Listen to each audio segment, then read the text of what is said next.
morning.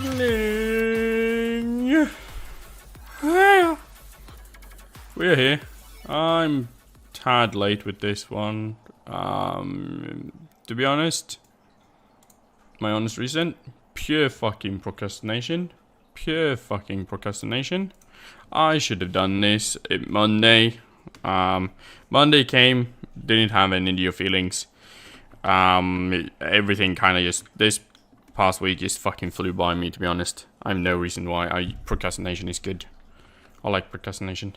So yeah, we're here, week 3 with GMAN recap for GMAN 5B. I'm kind of energized. I had like some bad sleep, so I took a nap, and now I'm like full of energy as well as caffeine as well. Let's fucking do this. So today on the schedule we have predictions, a deep dive as well of course, how did everybody do on this week, and next week's prediction. And that's kind of it for week 3. So let's just hop straight into it, I think, right? That's what we do. And I think every tech now kind of works. So, right, the Discord tags are all fucked now because Discord keeps changing everything. I think Magibyte is like on the case of fixing it on the website as well. So hopefully within, as like they roll out the features of changing every tag for everybody gets the correct Discord tag and handle. But then again, listen to the admins, do your scheduling in Reddit, because that's where they go from. But yeah, predictions. So I predicted Gerber to score the most. And I predicted Ravers to get the most hurts. And this is week 3. As we can see, Ravers did a 1-1 versus Nota. And let's see, I thought that Gerbers was gonna hurt the most of the Thralls here. But actually, the game that got the most hurt and the most scores was mine and Failfish. So I scored the most with 4 scores this week, and Failfish just hurt my team the most. So I had Failfish hurt me by 7. I'm just gonna write off a big fat fail. Oh, if I can spell fail. There you go. For me, because I did not do shit correct there.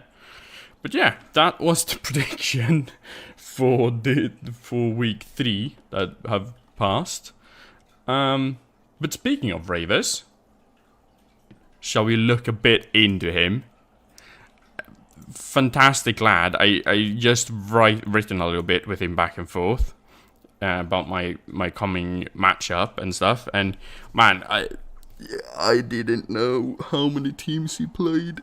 Jesus Christ, dude. You might want to take a break from Blood Bowl, or you have like the Simpson crayon stuck up somewhere in your brain or something. Because listen to this. Khemri, Dark Elves, Humans, Norse, and now Orcs? All of those teams he has played, and played them fairly well as well. Listen to this. 4 playoffs. 4 playoffs. 1 challenger as well was Sippy Cup. So let's start with where it began, which is like way back, it feels like, when he started. Sorry for this, I did not have the statistics. He started in season 9. In season 9, folks. And that was with Khemri. So he did 3 seasons with Khemri. He played people like Lady Killjoy, Kabusta, Toasterbait, Ken. Like, for those that are old schools, you know who those are. He did 1 playoff with them. Or Rebel Open Invitational. Is that playoff? Maybe not. That's maybe summer camp. Anyway, then 3 playoffs, but still 3 playoffs. Then he switched over to Dark Elves. Did 3 seasons with them as well. Here comes some real big fucking contenders for this. He played Slice and Dice, Ramhard, Full Metal Chaos, and Shubstep. Full Metal Chaos is currently the biggest like leader there is, or like chief, or advisor, or whatever you want to call him. He's the big scary dude with the black name that everybody is afraid of, but he's super duper nice. Talked to him multiple times. And then he played humans. Did 3 seasons with them as well. Fucking hell. And there he played people like Bleeding Hippie, Porky, Hindi, and as well Gerber. I think their match is not gonna happen this season because we're just playing 9 matches, and I think he's missing out, Gerber, if I remember correctly. Which I think he said something along the lines of that he's kind of sad for that because he wanted to do the rematch versus him. But yeah, that match in Season 17, Div 4, Match 11, he did a 1-1 with Gerber's Kemri. That was just a keyboard smash of a team name, so I'm not going to even pretend to read that with my dyslexia. With Ravis Human, the Waterloo Sunsets. It was a 1-1. It seemed like it was any other day game, but hey, it was a long time ago. And then he switched over to Norse. Did 3 seasons of them as well. Played people as Callisti Maya, Major Bite, Mr. Lebentz, Easy Kyle. He did 1 playoff and 1 Sippy Cup with them. And now he's changed into Orcs, and you know who he's facing? Well, all of us, we're all legends, right? So that, you gotta count for something. But yeah, this man... Whoo-wee. Take his advice, folks. He's probably good at the game, and I respect him more after doing this little bit of deep dive and trying to like figure out all the teams that he's played and all the places he's been at and the people that like the list with 3 seasons of 4 different teams. That the amount of coaches that he has played is dumb. Like it is dumbfolded. But yeah, I guess yeah. Well done, mate. Well done. All I can say. All I can say. Well done. Now, though, we come into another section that I know that all of you like. Is what the heck went on in the previous previous match.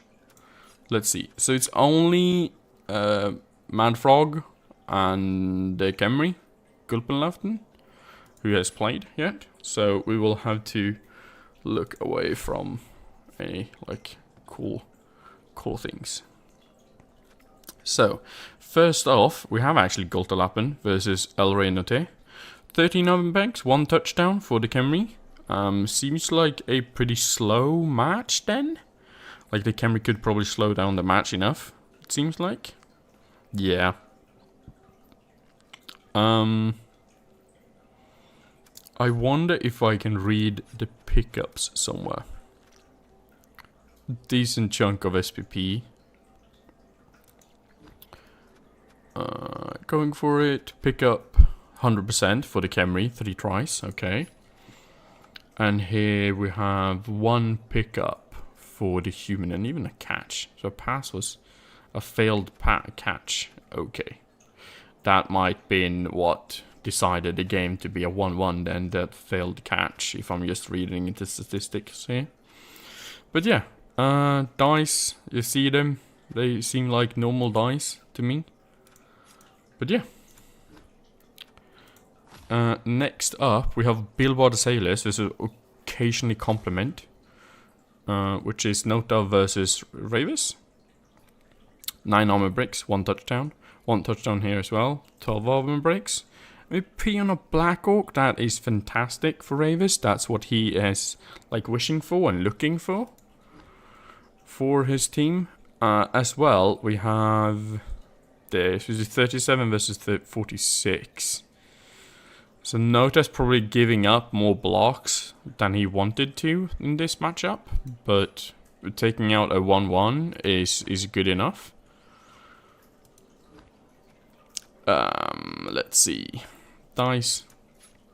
These dice. They don't really do much for changing this outcome. Seems like ordinary dice to me. Yeah, a lot of 3s, but nothing to be super surprised at. We have Gimli and his lad versus Rebel Supremacy Return. This is Dr. Biscuit, Bubbly Biscuit versus Mad Frogs. I'm starting to learn your names. I don't even look at my little sheet. I'm just looking at the team names. That's pretty impressive. It feels like my teacher in a teaching has like gone better. 1 death, unfortunately, on the dwarves. 6 armor breaks versus 6 armor breaks. I feel like Dr. Bubbly Biscuit had a hard time in this matchup because Mad Frog, I gotta give some props to him. You've probably seen in Discord that we are bantering a little bit back and forth about the first place.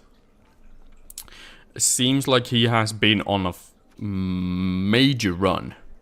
And like here, if you look at this, 56 blocks versus 33. Those 56 blocks should have created and inflicted more. But I reckon many of those might not have been powers or defender stumble, rather just been pushes. 1 KO, 3 injuries, and 1 kill. Ugh, that's a lot of SVP. Okay. And the dice kind of went... I mean, to be honest, these dice does seem normal. The only thing that stood out to me is the low amount of 6s, but I don't think, like, if you don't make anything higher than a 4+, this is fine, right? Everything seems to be on par to what it should be. A lot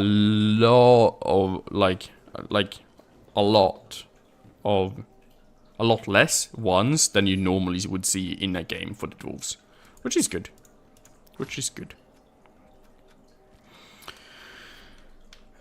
Then we have Dwarven Luca Federation versus Quake's Antiheroes, and this is my stage and the Quake. We have 14 armor breaks versus 7 armor breaks, 2 touchdowns and 1 pass. It seems like this season is not for the dwarves. The dwarves are struggling. A bit of a struggle bus there. Maybe you should like communicate with each other. You could do like friendlies versus each other and stuff. That could be a fun possibility. You have 5 KOs, 3 KOs, 1 inflicted, 1 injury. Yeah. I mean, it seems like Quake did give my stays a handful here. Yeah. A big handful. Dice looks normal. Yeah, normal dice. A lot of pushes, but that is how it goes sometimes. Gonna save mine. And here we have Red Juggler 2 Ablibidoo. Gerber versus Ball Munches from Syncon Gold. If I remember correctly. Syncon Gold.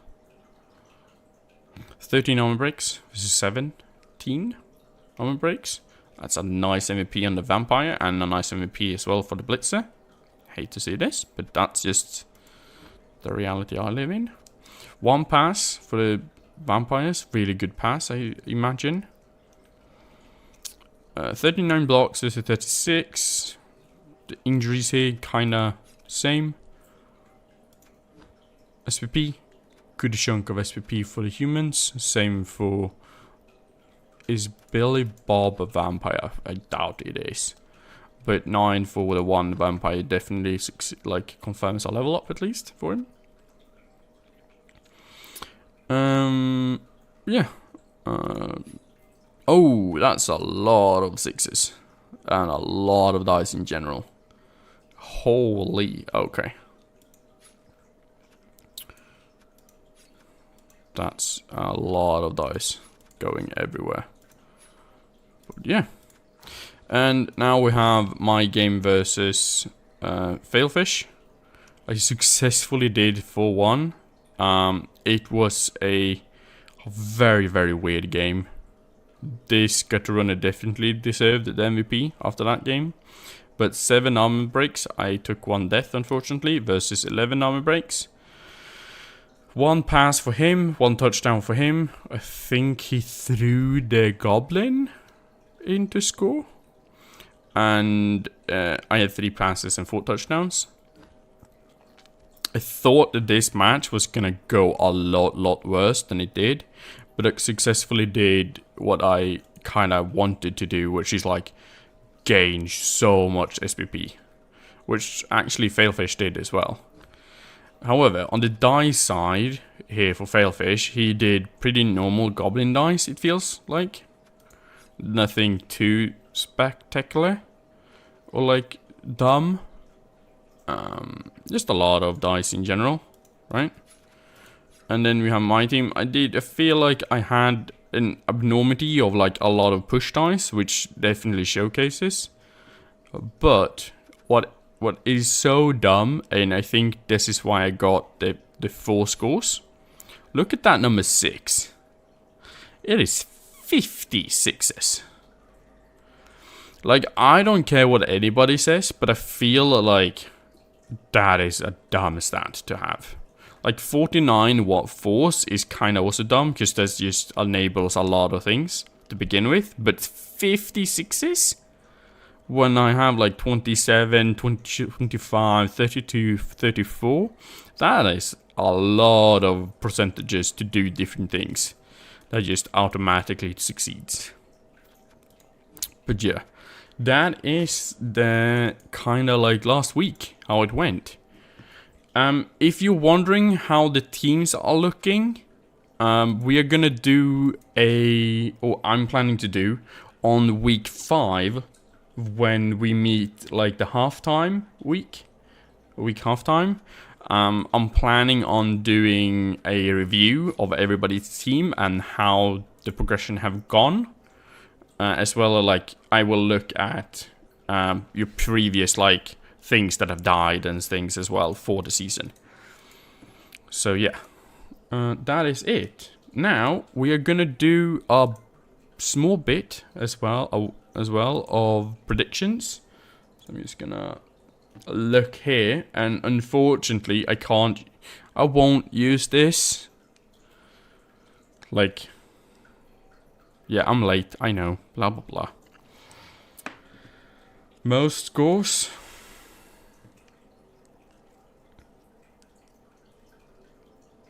Quake.